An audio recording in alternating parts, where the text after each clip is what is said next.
Hello दोस्तों, मैं दिनेश आप सभी का यूट्यूब चैनल पर स्वागत करता हूं। दोस्तों, जैसा कि हमने पिछले वीडियो में परमाणु की संरचना देखी थी, तो उससे आगे आज हम बात करेंगे संयोजी इलेक्ट्रॉन और मुक्त इलेक्ट्रॉन किसे कहेंगे। तो चलिए शुरू करते हैं।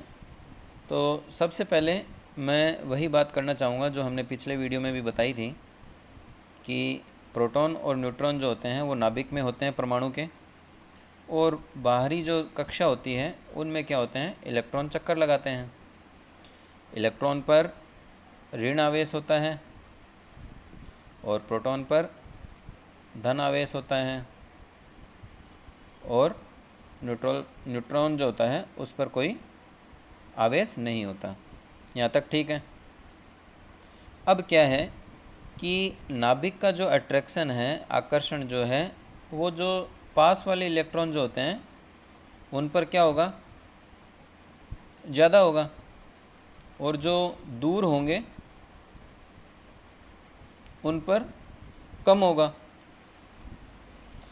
तो परमाणु की जो संरचना है उसकी जो सबसे बाहरी कक्षा है उसमें जो नंबर ऑफ इलेक्ट्रॉन हैं उन्हें हम संयोजी इलेक्ट्रॉन कहेंगे।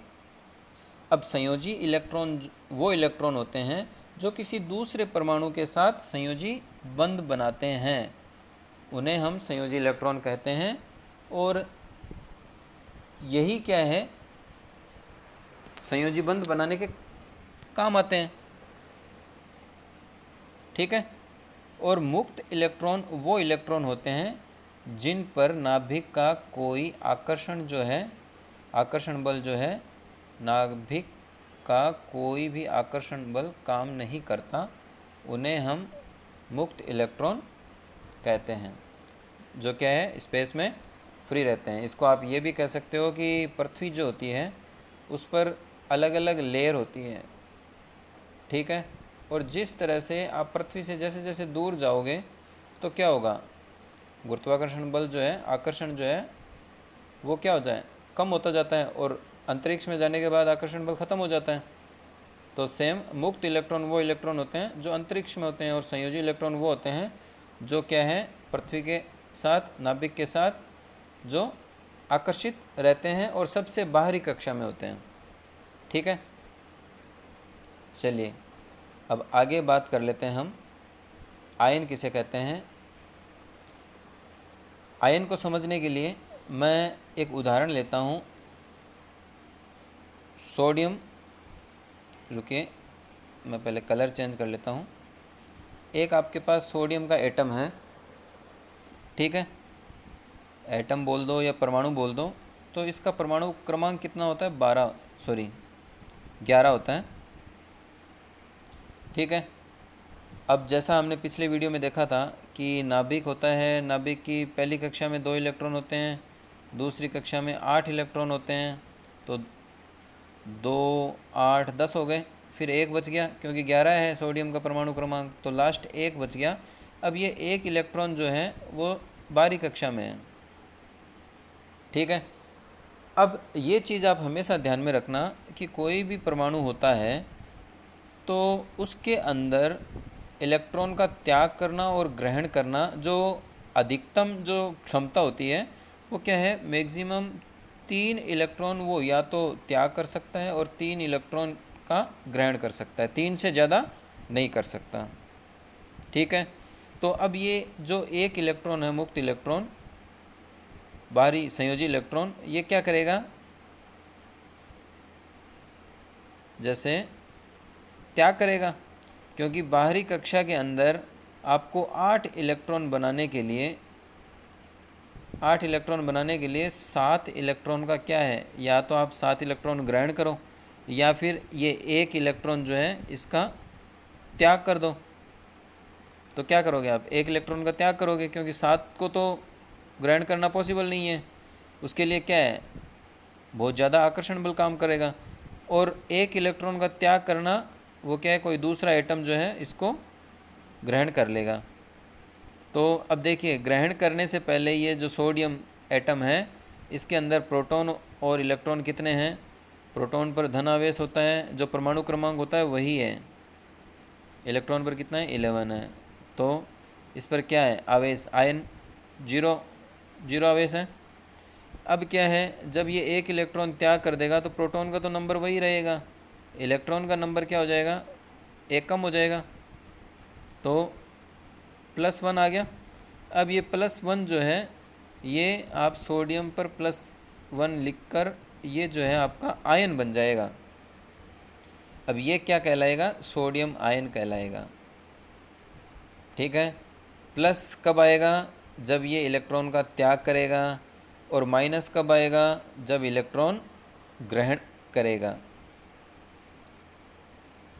उदाहरण के तौर पर सोडियम क्लोराइड जो है ये क्या है, यौगिक है।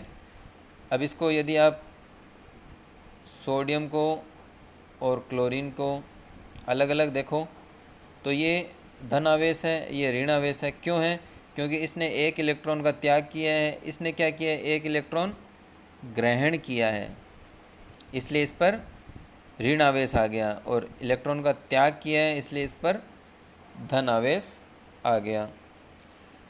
और आयनीकरण भी अब देखिए क्या होता है, किसी भी एटम या किसी भी परमाणु का आयन बनना या आयन बनने की प्रक्रिया जो है वो क्या होती है, आयनीकरण कहलाती है।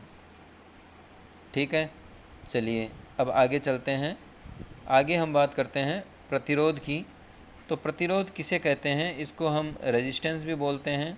आर, इसका जो प्रतीक चिन्ह है वो ओम होता है। तो इसकी परिभाषा देखिए, आर जो होता है वो लेंथ के समानुपाती होता है, और अनुप्रस्थ काट का जो क्षेत्रफल होता है उसके व्युत्क्रमानुपाती होता है। या इसको आप कंबाइंड ये भी कह सकते हो, R प्रोपोर्शनल टू L/A। ठीक है यहाँ तक। अब ये समानुपाती का जो साइन है इसको हटाने के लिए हम क्या करेंगे, R बराबर ρL/A। अब ये रो क्या है, इसको आप विशिष्ट प्रतिरोध भी बोल सकते हो,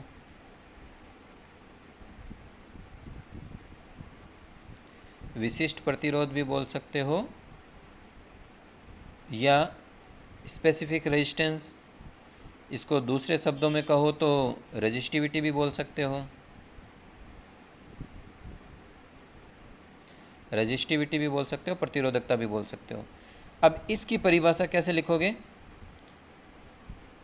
रो बराबर, यदि इसको आप वज्र गुणा करोगे तो A/L। अब अपने रो बराबर R के होगा कब, जब कोई चालक की मोटाई 1 मीटर स्क्वायर और उसकी लंबाई 1 मीटर ले लो,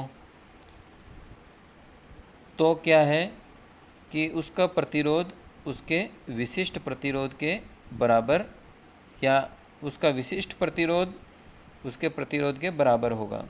यदि किसी चालक में जो क्या है 1 मीटर तो लंबा है और 1 मीटर स्क्वायर उसकी मोटाई है, उसका क्रॉस सेक्शनल एरिया जो है अनुप्रस्थ काट का जो क्षेत्रफल है उसका वो 1 मीटर स्क्वायर है और लंबाई उसकी 1 मीटर है। जब उसमें धारा प्रवाहित की जाती है तो उसका प्रतिरोध जो है विशिष्ट प्रतिरोध के बराबर होता है।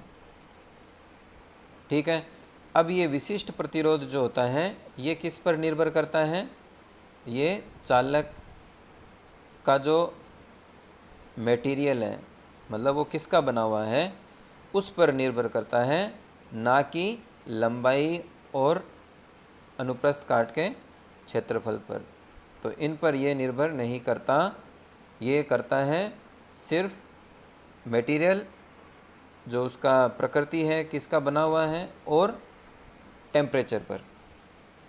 ठीक है, चलिए आज के लिए इतना ही, अगले वीडियो में फिर मुलाकात होगी। वीडियो अच्छा लगा तो लाइक कीजिए,